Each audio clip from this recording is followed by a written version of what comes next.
We go out for walks so I can try and get some muscular control so I don't tip over. All right, we started the recording, so Alex, tell us who you are and about yourself, if they don't know. Alex Kammer. I am the director of GameHoleCon. I do a little freelance writing here and there. I think that's what we're going to talk about tonight. I'm a lawyer by trade, and that's about it in 20 words or less. And you exercise all the time, so you have all this free time besides that, right? Yes, nothing but free time. I'm just trying to find things to do. Really, it's just I'm so bored all the time. Yeah, no. Skeeter. I am Skeeter Green from Frog God Games.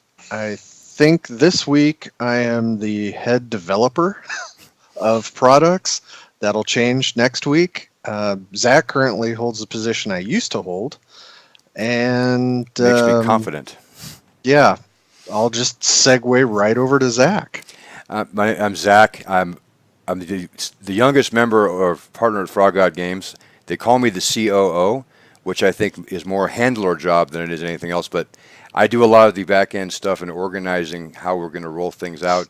We do a little bit of writing and a little bit of graphic work, but I kind of do lots of everything. And so, like this stream, I run the stream. That's part of my job description. But we're here to talk with Alex because we have a Kickstarter probably running when you see this for Quest of Doom. And one of the adventures in it is called The Missing Pin. And Alex has written, was it three of them now that have been or in process or are published? Brain Gorgers, which we get at our website. The Deep Dark, which is not out yet but is awesome.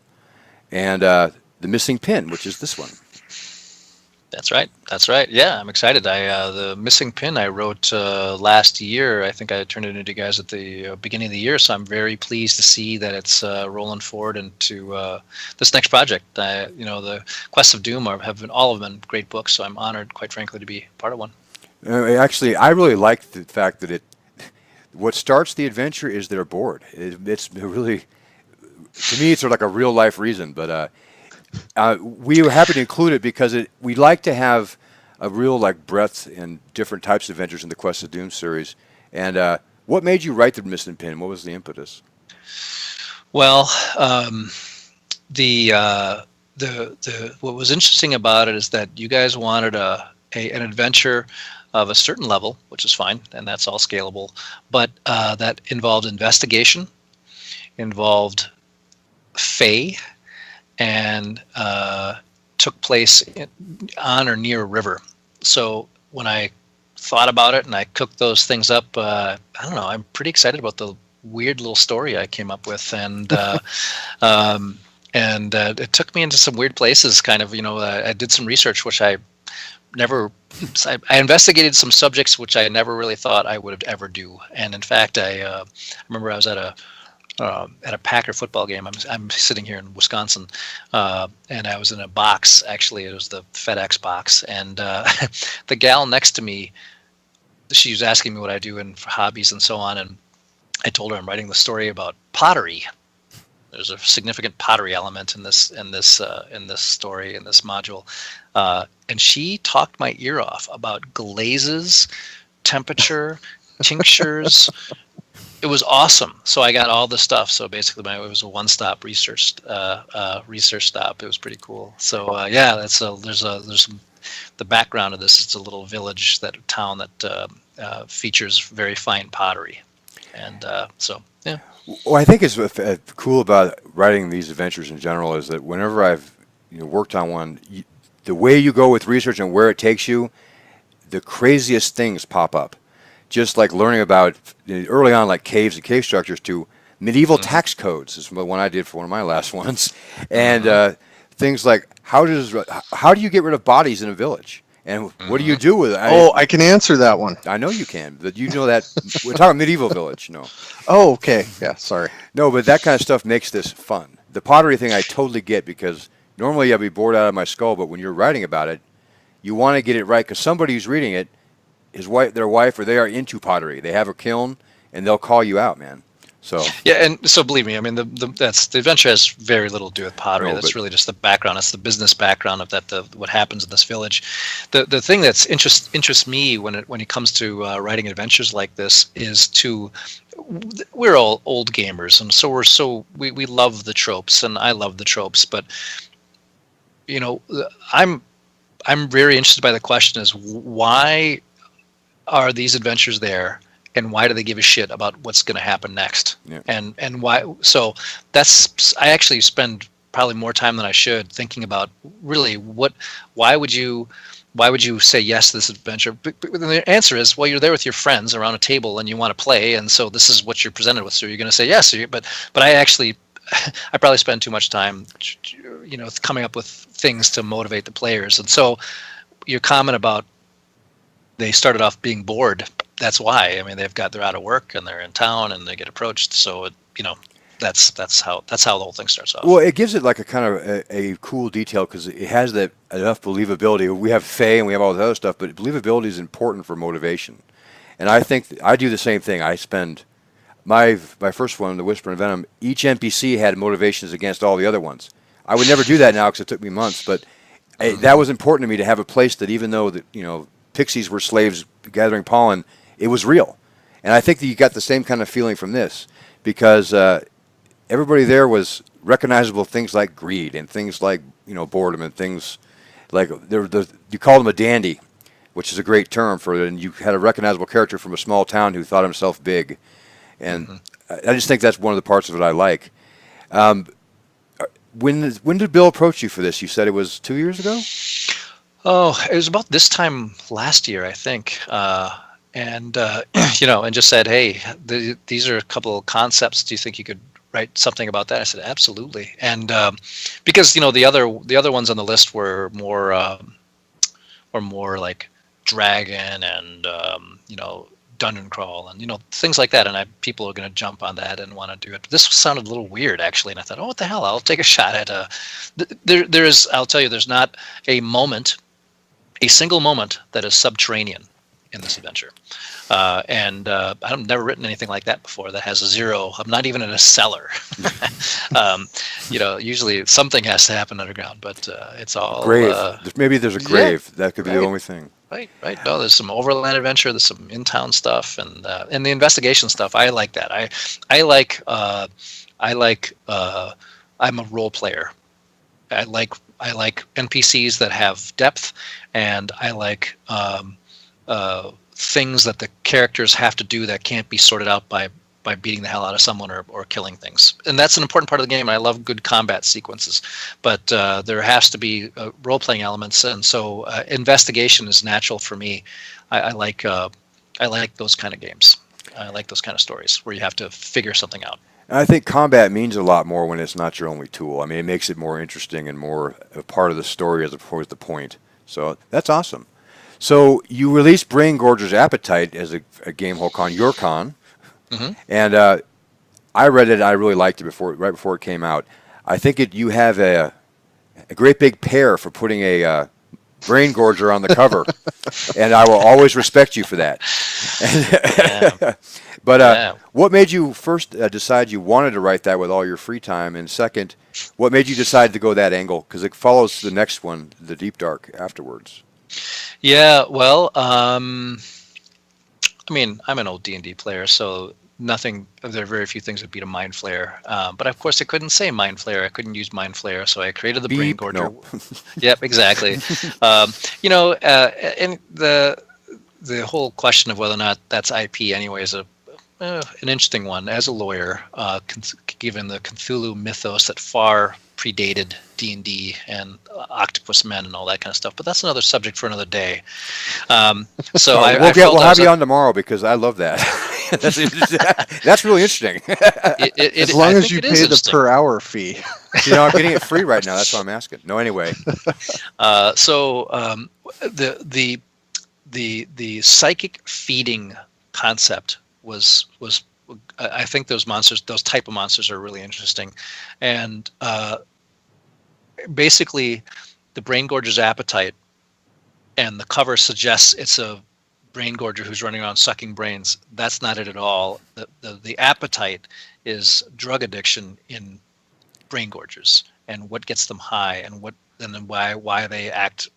So the whole story is about figuring out what the hell's going on in this town, and the most bizarre puppet master behind the scenes is a brain gorger who's gotten addicted to a substance. And so, because I thought that was kind of a neat story, and then no one's, it's hard to write things that are new and different, and because there's so much product out there now. So that's where the story went. And my next one that's coming out this fall is basically pursuing that story underground into the into the deep dark, which is our version of the Underdark. So I had a lot of fun writing that, and it's all done. It's ready to print. And I'm actually starting number 3, the third piece of the trilogy, which takes the adventures to the south to this big city. And now I'm doing city design, and Zach, we talked about that. Holy shit, what a process that is! I'm looking at Bard's old Gate maps was of Skeeter. Amsterdam. So yeah, no, right. Skeeter, then you know exactly what I'm just on the cusp of it. Like, holy crap, what a process! I can't even. Yeah. So that's what I'm going to be doing for the next.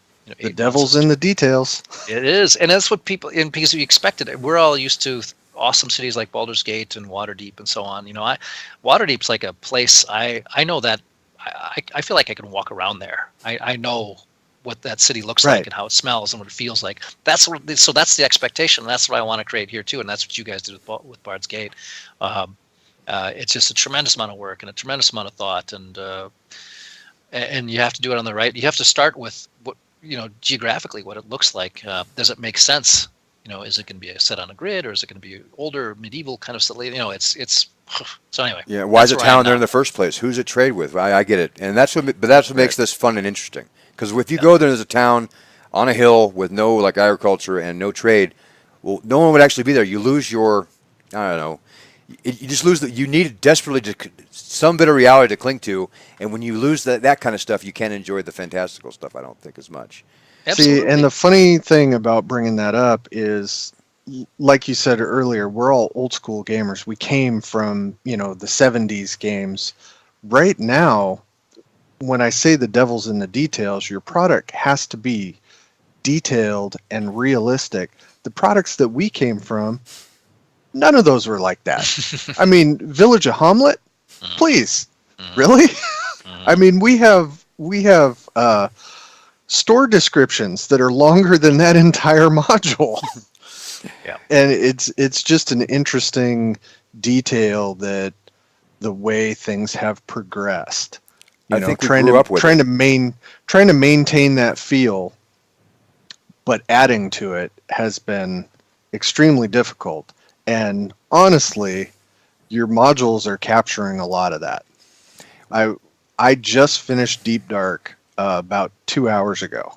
Oh, wow. Okay. So thanks for giving it a read. I appreciate that. Yeah, it's still fresh in my brain. And that was one of the things that I looked at Brain Gorger and Deep Dark, they capture that old school feel, but it seems contemporary. So it's got a good mesh of both styles, and I'm super impressed. Yeah, for a newbie. The Brain Gorger is like a pretty high-level creature, yet you have a low-level party chasing it, and the way that happens is actually a cool mechanic to introduce an interesting opponent without him decimating everybody.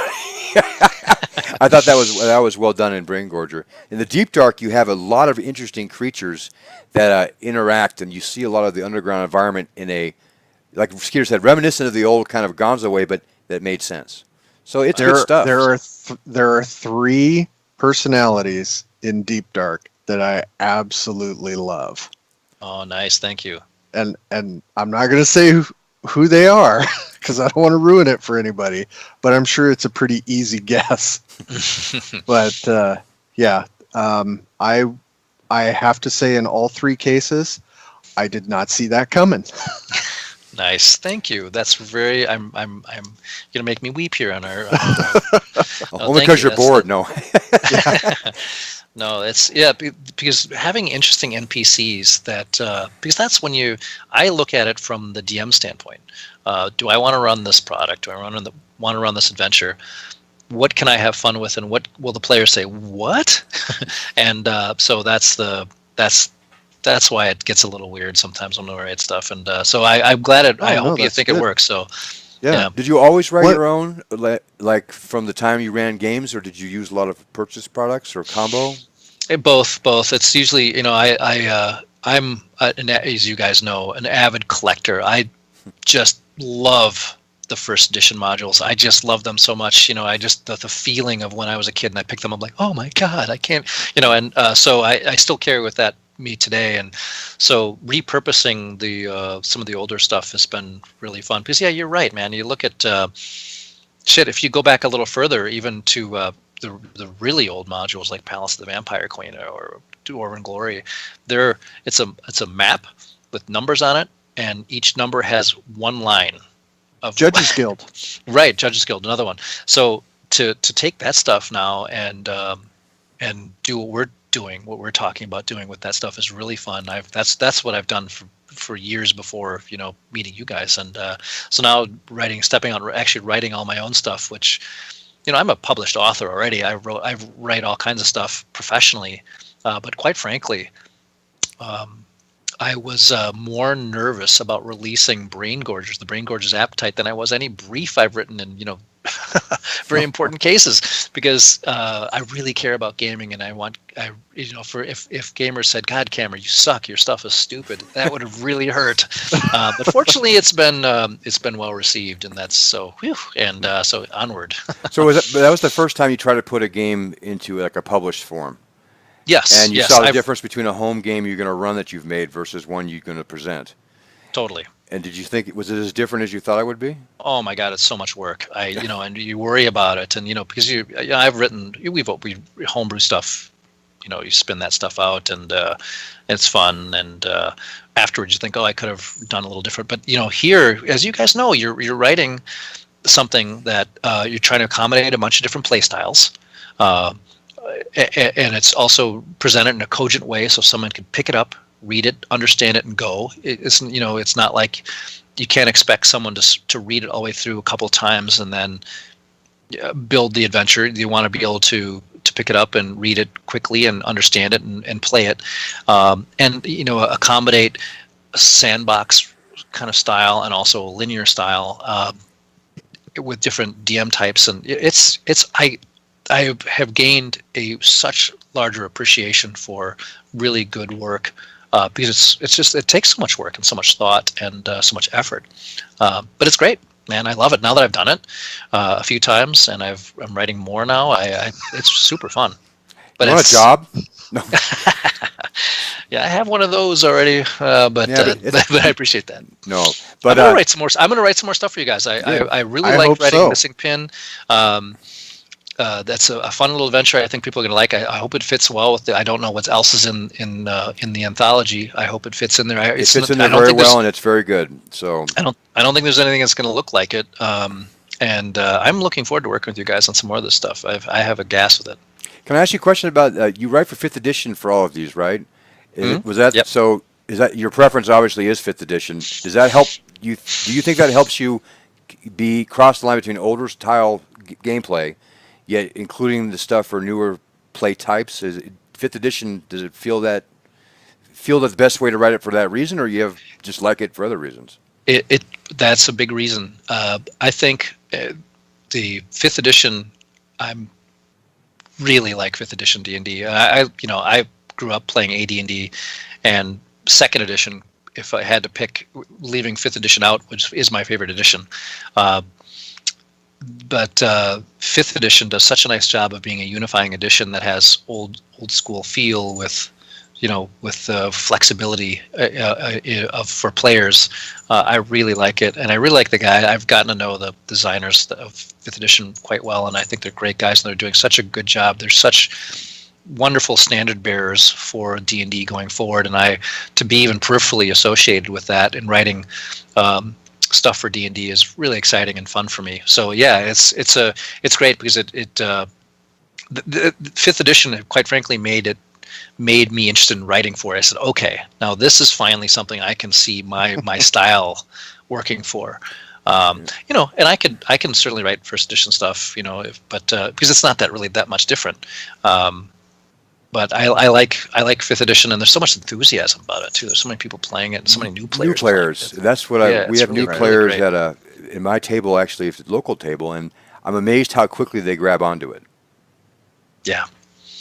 Yeah, it's huge here in Wisconsin. I mean, a couple of years ago, Pathfinder was a big deal, but it's been a little weird actually how one has so pushed out the other.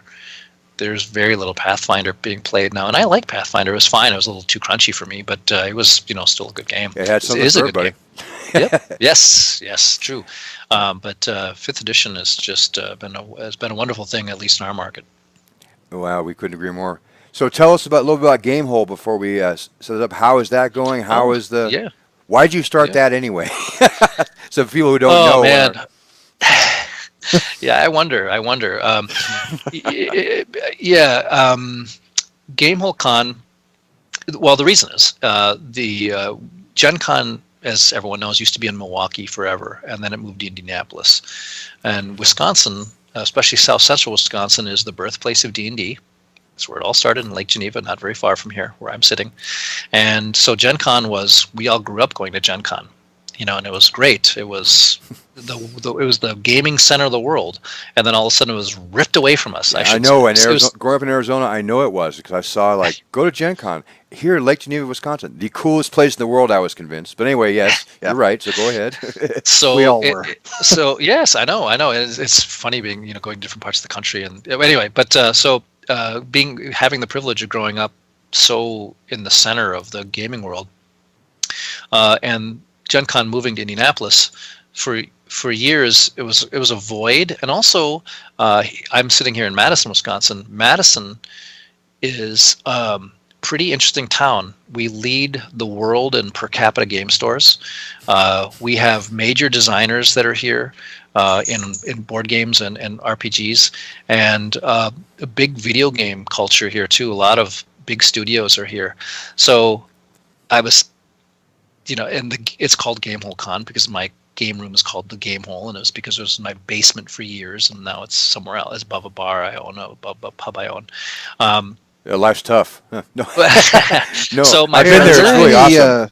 Are there any teaching jobs out there? Because I'm ready to move. I need to grab my wife and just go. Madison's a pretty awesome place. I mean, It it is. gets voted for most livable city in the country. I'd never been there until I went to your con, and I enjoy going every year now. I even drive there with some Texas ne'er-do-well to go, but I get excited about it. Your con is a lot of fun. Madison's a really great place.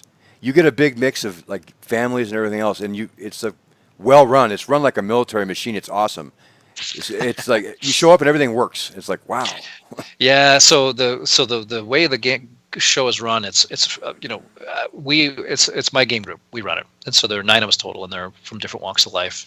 Lawyers, accountants, doctors, so on, and other. So we have a varied skill set, and we thought we had the right mix to run a show, and even part time.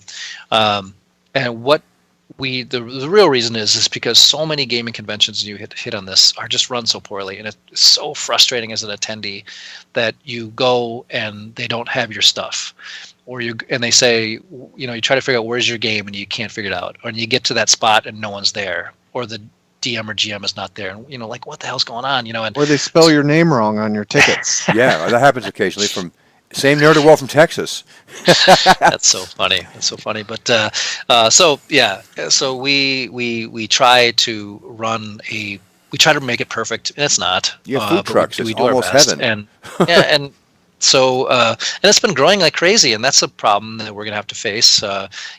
Obviously, when you start a venture and you call it GameHoleCon, the mission is not one of financial success. I mean, that was never the goal. We were not trying to be the biggest show or the greatest show, and it's blown up. It's crazy, and we have so many great people who come, and so many great. Which is the designers. coach shows up, and it's just awesome. You see both people who are famous for games that we loved growing up, and people who are making the game we love now, and they're accessible and everything. It's a great show, Alex.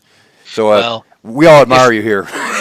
Well, I appreciate that, and if there's my fanboy shines through, because if you care about D&D, there is no other show in the country that has essentially everyone who's ever been associated with D&D from the beginning to now in one show.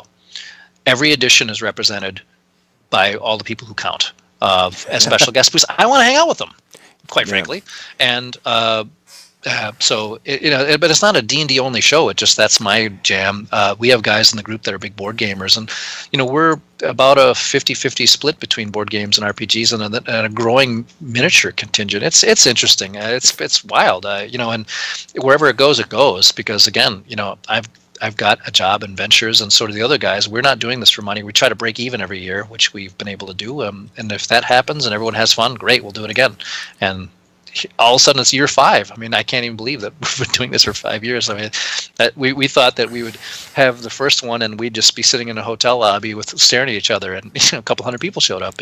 So anyway, it's been, we'll be over 3,000 attendees this year. It's nuts, man. What shows me it's going to be, it's going to continue to be a success, is you have a lot of families. That was the first con I've been to that I saw a significant number of kids playing with their parents, involved in games, and it wasn't just a lot of us locked in little rooms swearing and playing, Warriors of Mars. I'm sorry about that. No, it wasn't just you. But, some obscure game we'd sit around, play, and swear. It was a lot of fun, but seeing people having excitement that are younger, they all come to your con, and they buy stuff in the food trucks, and they go and they play in the games. I mean, it's a great place to go for that. And I don't think anybody has it as well as you do that I've been to, so.